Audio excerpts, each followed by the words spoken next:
મહત્વના સમાચાર પર નજર કરીએ। વડોદરાથી આ સમાચાર મળી રહ્યા છે। જાણીતા બિલ્ડર મિહિર પંચાલના અપમૃત્યુ મામલે આ સમાચાર છે।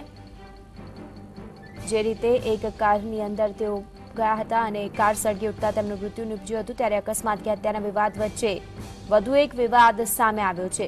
બાજવા પ્રાથમિક આરોગ્ય કેન્દ્રના ચોપડેથી મિહિર પંચાલનું નામ ગાયબ છે।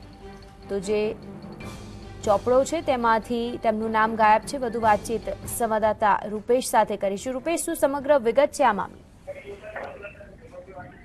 જ્યાં મિહિર પંચાલનું જે મોત થયા બાદ જેનું પોસ્ટમોર્ટમ બાજવામાં કરવામાં આવ્યું, ત્યાં પીએચસી સેન્ટરમાં ક્યાંય પણ એના નામનો ઉલ્લેખ નહીં હોવાનું બહાર આવ્યું છે।